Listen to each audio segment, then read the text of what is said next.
La crónica de una muerte anunciada. La acusación constitucional contra el ministro Marco Antonio Ávila. Lo dijimos acá en la radio. La situación, los números en la calculadora no daban. No daban la semana pasada cuando había alguna ventana dentro de la derecha respecto a poder, como dicen ellos, votarlo constitucionalmente, es decir, sacarlo del gabinete y con eso además con una prohibición de ejercer en el sistema público durante 5 años. No daban los números. No daban los números de cuanto a la votación. ¿Por qué? Porque los niveles de argumento de la acusación en estos 7 capítulos se habían entrado en un duro cuestionamiento de parte del mismo sector de derecha. Y el ejemplo fue lo que ocurrió en las últimas horas. El día de ayer, a esta misma hora, lo decíamos, cuando Evópolis se quiebra, de la oposición, se quiebra y ocurre, conocimos las declaraciones, que incluso las dio los micrófonos de la radio del diputado Jorge Guzmán de Evópolis, que representa la región del Maule, quien dice, mire, no estoy de acuerdo, creo que ha hecho es un desastre el Ministerio de Educación, pero respecto a la acusación propiamente tal, él presentó varias objeciones sobre si era o no el camino para poder sacarlo bajo esta forma. Sí, también hubo declaraciones durante esta semana de Marcela Aranda y María Luisa Cordero, parlamentarias que emitieron palabras homofóbicas y ataques homofóbicos contra el ministro, lo que también fue el pie, se podría decir, para que Evópolis dijera no estamos de acuerdo tampoco con la forma en que se están expresando. Si bien ellos han dicho en reiteradas ocasiones que no están de acuerdo con cómo ha llevado el ministerio el ministro Ávila, porque encuentra que lo ha hecho pésimo, les hizo clic estas acusaciones homofóbicas por parte de ambas parlamentarias y decidieron que en esta ellos no iban a estar. Se hizo repercusión el día de ayer y es por lo mismo que hoy día los que pudimos estar viendo la acusación durante toda esta jornada, había mucho apoyo respecto a agrupaciones LGTBI con los carteles que decían no a la homofobia. Lo que pasa es que la acusación al leerla, si usted la lee, no apunta obviamente a la condición del ministro, no hace referencia a eso, pero se elaboró probablemente dentro de la misma derecha, cayeron en eso, en llevar el debate a esto. Y es por eso que este grupo se desliga, porque... Y con los mismos errores, pero mire, esto evidencia algo, evidencia también lo que pasa en la derecha, donde no hay liderazgos, donde... ¿Para qué se lo voy a decir? Si incluso la gente que concuerda con ese sector político sabe muy bien respecto a la condición en que está ese sector político en un momento en que hay una crisis en general de la institucional donde hay mucho cuestionamiento. Sí, un presidente que tiene un 30%, que puede bajar un punto, pero siempre está casi dentro del margen de error, que no se altera ni se mueve. Eso es el punto 1. Pero mira, yo creo que esto es más profundo. Es una opinión, por cierto. ¿Dónde está la agenda de educación? ¿Cuál es la agenda de educación de un gobierno que ese debería ser? No tiene otra bandera, no hay otra bandera para el gobierno de Gabriel Boric que la educación. Nacen del movimiento educacional, vienen desde las aulas de clase. O sea, es su ADN. Sí. Para gente que ya no es joven, digamos, no es que salió ayer, ya llevan, en el caso de Giorgio Jackson, de Gabriel Boric y otros, llevan 2 periodos parlamentarios, o sea, estamos hablando de 8 años en política. Entonces, y ahora sumado el último año de gobierno. Entonces uno se puede parar y decir, mire, hagamos un ejercicio, que cualquiera lo puede hacer, lo tengo acá. ¿Papelitos primero? Es que lo tengo acá. Y vamos a partir por regiones por una sola cosa. Porque muchas veces en Santiago es una metrópoli grande, ¿no es cierto? Se cruzan, hay personas de Maipú que vienen a estudiar a Providencia, de otras comunas más hacia el sur también vienen a Santiago, etcétera, etcétera. Entonces dijimos, mire, veamos Temuco. Sí, Temuco. Los peores resultados. Temuco porque tiene, para quienes conocen la zona, tiene el colegio alemán, un colegio privado, caro, que está ahí en Senadora Estebanes con cerca de Avenida Alemania, por ahí en esa zona, en Hochstedt, por ahí, y el Liceo Camilo Enrique, que está unas cuadras más hacia el poniente de Temuco. Capacidad, son niños de Temuco, de ahí mismo, de ese lugar, de esa zona. Se cruzan probablemente en el único mall que hay, el más importante, se cruzan ahí en Avenida Alemania, en el centro.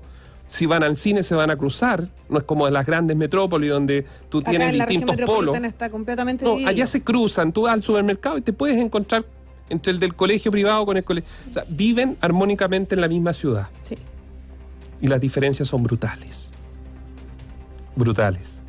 Colegio alemán en lenguaje de un promedio de 2.42, promedio nacional tiene 296. En matemática de un promedio de, tengo acá los promedios, estoy hablando de los segundos medios, en un promedio de 270, el colegio alemán tiene 327 en puntos. Muy por sobre la media. Muy por sobre la media. Y nos vamos al Liceo Camilo Enrique, un liceo excelente, donde han salido personas ilustres e importantes de la región de la Araucanía. Ojo, lenguaje 254 en el promedio, matemáticas 279. Estamos hablando de un par de cuadras de diferencia con alumnos que vienen de la misma comuna, de realidades diferentes, obviamente socioeconómicas, pero esto demuestra dónde debería estar el eje de debate y discusión y de trabajo también del ministerio. Porque el ministerio tiene dos opciones. Tiene una que es cumplir con los convenios internacionales, agenda de género y otros que también formaban parte, pero no con el énfasis, sino en el aula, en el trabajo. Porque lo triste de todo esto es que efectivamente son condiciones diferentes, pero alguien puede decir, sí, pues, pero es que son distintas realidades. ¿Y por qué hace 15 años atrás, probablemente, si miramos los números, hace 15 años atrás, donde las situaciones no había computador, donde todo era más difícil, donde estudiar era más difícil, sobre todo para quienes menos tenían, y uno veía, y esto lo puede decir cualquiera de la región de la Araucanía, el Liceo Camilo Enríquez, cómo salían de ahí profesionales, salían jóvenes, salían promesas que luego cumplían y que colaboraban en la construcción de su comunidad, de su región y, por cierto, del país. Y después nos podemos venir a Santiago y empezamos el Liceo Manuel Barros Borgoño. Bueno, en este caso sería ya una revisión más por comuna. Y que le podríamos por colegio, dar una lata enorme, 240, por ejemplo, Puente Alto, el Instituto Nacional, que está en el promedio nacional, o sea, ninguna lumbrera. El Liceo José Victoriano Lastarrias, lo mismo, incluso bordeando la media para abajo. El Colegio Sagrado Corazones de la Alameda, que está un poquito más sobresaliente que el resto, pero tampoco una gran lumbrera. Y después ya entramos a los sectores altos, donde está el Colegio del Verbo Divino, por sobre, mucho más, el Nido de Águila. Bueno, ¿para qué le vamos a decir lo que usted sabe? Entonces, ¿dónde está el foco? ¿Dónde está el foco del ministerio?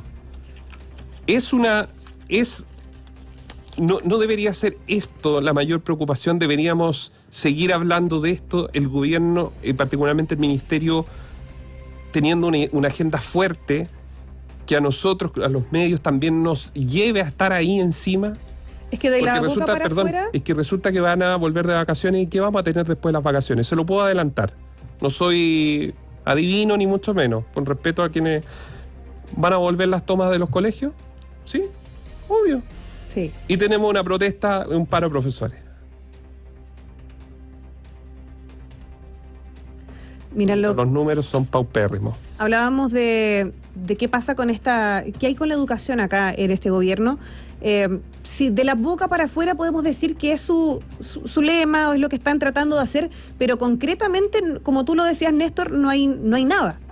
Se quiere mejorar la educación, se quiere incluir, se quieren disminuir estas brechas que tú ya mencionabas respecto a un colegio particular con los colegios municipales. Es más, ahora, luego de la acusación constitucional contra el ministro de Educación, el presidente Gabriel Boric lo comentó en su cuenta de Twitter muy brevemente. Bueno, se ha rechazado la acusación constitucional contra el ministro, la cuarta que la derecha presenta en menos de un año y medio de gobierno, su falta de sustento jurídico. Bueno, el primer tuit es una crítica respecto a la acusación, pero el segundo dice: nuestra prioridad como gobierno es mejorar la calidad de la educación que reciben todos los niños y niñas de nuestra patria. Y en ese desafío tenemos muchísimo trabajo que espero concite unidad nacional. Lo reconocen como desafío, pero no explican qué van a hacer al respecto. cómo se van a atender las necesidades de los y las estudiantes para evitar que se sigan tomando colegios, que los profesores también dejen de estar en paro, pero por una situación de que ellos reclaman cosas que son muy, muy válidas. Hace falta en el Ministerio de Educación que algo concreto respecto a lo que se va a hacer para, como lo señala el presidente, mejorar la educación de las niñas y los niños. Porque no lo hay. Yo insisto, yo creo que el tema de la educación, sí, es verdad, falta mucho. Faltan condiciones probablemente, pero mientras esté asegurado un techo, las ganas, la obligación, el respeto, un montón de cosas, yo creo que se puede aprender. Uno mira en los 80, en los 90, llegaban los niños y cualquier profesor que nos está escuchando, de los normalistas, de aquellos grandes profesores que hicieron mucho por este país durante una etapa, ¿cómo llegaban los estudiantes al aula? Algunos decidieron sacarle los patines y esa frase probablemente lo va a acompañar hasta por siempre. Va a ser una de sus frases históricas. Estoy hablando de Nicolás Eyzaguirre. Nicolás Eyzaguirre, se lo voy a repetir. Ministro de Educación, sacar los patines. Apostó. Genuinamente a lo mejor quería hacer algo. Uno no es quien para evaluar, digamos, el relato que quería poner, pero fue un desastre su política. Y los números están ahí. Quienes están al interior de las aulas lo saben. Entonces, mientras, claro, se hace todo esto en el Congreso, declaraciones más, declaraciones para allá, iguales con otros, con bandera y todo esto que estamos hablando ahora, que debería ser de verdad el eje principal y central de la agenda del Ministerio de Educación, no está. Y no está, y usted la puede buscar si esto es absolutamente evidente. Tiene una gran misión el ministro ahora que ha sido rechazada esta acusación constitucional para poner por delante estos temas. ¿Qué se hace?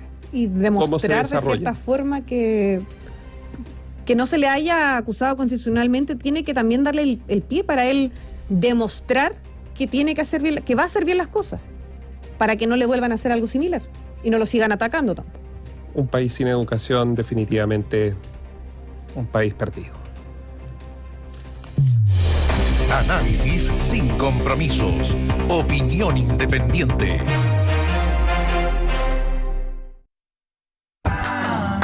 No te vayas.